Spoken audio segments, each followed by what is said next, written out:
बिस्मिल्लाहिर्रहमानिर्रहीम। अस्सलाम वालेकुम। Welcome back my channel easy पकवान। मैं हूं शैला नौशीन। आज आप लोगों के साथ शेयर करूंगी घर में मीठी सेवइयों का ज़र्दा आप लोगों ने कैसे बनाना है, इसका प्रोसेस क्या है, ये घुले नहीं, ये खिली खिली रहे। तो ये सारा तरीकाकार आज मैं आप लोगों के साथ शेयर करूंगी। जब हम बाज़ार से सेवइयाँ लेने जाते हैं तो कुछ सेवइयाँ ऐसी होती हैं जो फ्राई की हुई मिलती हैं और कुछ ऐसी हैं जो बगैर फ्राई की हुई हैं। जो बगैर फ्राई की हुई होती हैं हम उनको घर में बनाते हैं तो वो बिल्कुल सॉफ्ट हलवा टाइप हो जाती हैं। तो आज मैं आप लोगों के साथ शेयर करूंगी कि इसको बिल्कुल सॉफ्ट नहीं करना है, इसको खिली खिली कैसे पकाना है। तो ये सारा तरीकाकार मैं आज आप लोगों के साथ शेयर करूंगी। तो सबसे पहले वो लोग जो मेरे चैनल पर नए हैं प्लीज़ मेरे चैनल को सब्सक्राइब कर लें और वीडियो को लाइक भी कर लें। बिस्मिल्लाहिर्रहमानिर्रहीम। सबसे पहले यहाँ पर मैंने सेवइयों के पैकेट लिए हैं। ये तकरीबन एक पैकेट में 150 ग्राम सेवइयाँ हैं और ये 2 पैकेट मैंने ले लिए हैं। हाफ़ कप के करीब मैंने यहाँ पर देसी घी लिया है, चीनी ली है, 1 कप मलाई ली है, बादाम और कुछ अखरोट लिए हैं। तो यहाँ पर इन दोनों पैकेट को मैं अच्छे तरीके से इनको इस शॉपर में ही तोड़ लूँगी। अगर मैं इसको बाहर निकाल कर खुले बर्तन में भी तोड़ती हूँ तो ये साइड पर बिखर जाते हैं। तो आप कोशिश करें जिस शॉपर में है तो इसके छोटे छोटे ऐसे पीसीस बना लें और फिर इसको निकाल लें।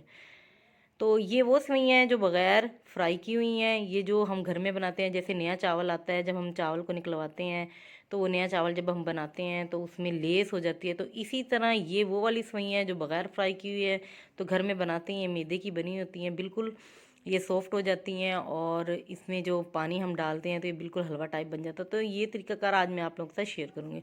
तो सबसे पहले हम यहाँ पर बादाम भी कटिंग कर लेते हैं। जब हम ये चीज़ें पहले ही तैयार करके रखेंगे, जब बनाएंगे तो हमारा जो काम है वो जल्दी जल्दी हो जाएगा।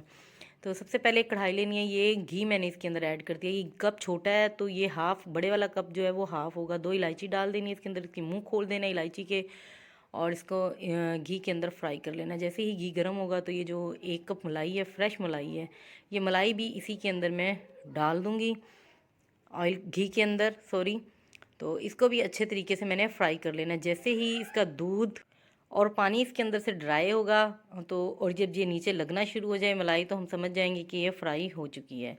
तो जैसे ही ये फ्राई हो जाए तो मैंने ये सारी सेवइयाँ इसके अंदर ऐड कर देनी है। तो सवाल ये है कि जो सेवइयाँ हैं वो इतना घी अपने अंदर ऑब्ज़र्व नहीं करती, कम घी में सेवइयाँ बन जाती हैं, मतलब सेवइयों का जो ज़र्दा है वो तैयार हो जाता है। यहाँ पर मैंने खुले घी का इस्तेमाल इसलिए किया है, मैंने ये बात आपको पहले भी बताई है। जो ये नई सेवइयाँ होती हैं, जो मैदे की बनी हुई सेवइयाँ होती है, ये जब हम इसको पानी में डालते हैं तो ये अपने अंदर से एक लेस छोड़ देती हैं, जैसे नया चावल छोड़ता है। या आप ऐसे मिसाल ले लें जैसे पाए जो हम तैयार करते हैं तो उसमें एक लेस सी तैयार हो जाती है, तो इसी तरह इसमें होती है। तो अब यहाँ पर पानी, घी का इस्तेमाल ज़्यादा करना और पानी का इस्तेमाल हमने कम। यहाँ पर पानी भी तकरीबन मैंने 300 ग्राम ही ऐड किया है। 300 ग्राम पानी मैंने इसलिए ऐड किया है, ये देखें, ताकि ये सेवइयाँ जो है ये घुलें नहीं और घी में ये ज़्यादा बने। अब आप ये देख सकते हैं कि पानी जो है इसके अंदर बहुत कम मैंने ऐड किया है और सेवइयाँ अभी इसमें डिप भी नहीं हुई, सेवइयों से नीचे ही है पानी। अब चीनी भी मैंने सारी इसके अंदर ऐड कर दी है। चीनी यहाँ पर मैंने 250 ग्राम ली है और कुछ बादाम और अखरोट है, वो सारे इसके अंदर मिक्स कर देने हैं और इसको अभी हमने 3 से 4 मिनट तक अच्छे तरीके से पकाना है। ये देखें चीनी भी पानी छोड़ देती है और ये देखें ये अब लेस सी बनना शुरू हो गई है। लेकिन आप ये रेसिपी इस तरीके से ज़रूर ट्राई कीजिएगा। पानी बहुत कम डालना है आप लोगों ने। 300 ग्राम अगर सेवइयाँ है तो आपने 300 ग्राम ही पानी डालना है इसके अंदर। और इसके अलावा जो चीनी है वो आप अपने हिसाब से मीठा रख सकते हैं। अब यहाँ पर मैंने इसको दम वाली फ्लेम पर दम लगाना है। तो मैं सबसे पहले तवा इसके नीचे रखूँगी ताकि ये नीचे से लगे ना, क्योंकि इसके अंदर पानी बहुत कम है और लेस ज़्यादा है और घी भी है इसके अंदर।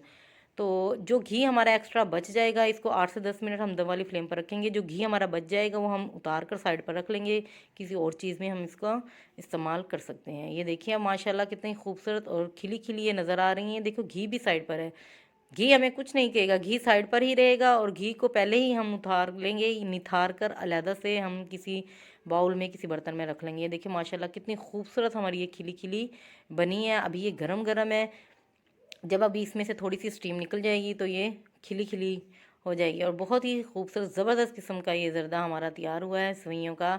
तो आप लोग भी ट्राई कीजिएगा, ये रेसिपी ज़रूर बनाइएगा और मुझे फ़ीडबैक दीजिएगा कि आप लोगों ने बनाई है, बहुत अच्छी बनी है, तो इसका टेस्ट कैसा आया है। तो अगर ये अच्छी लगे तो अपने प्यारे प्यारे दोस्तों में इसको ज़रूर शेयर कीजिएगा और मुझे दुआओं में याद रखिएगा। अल्लाह ताला आपके और हमारे खानों में इसी तरह बरकत डाले रखें। तब तक के लिए अल्लाह हाफिज़।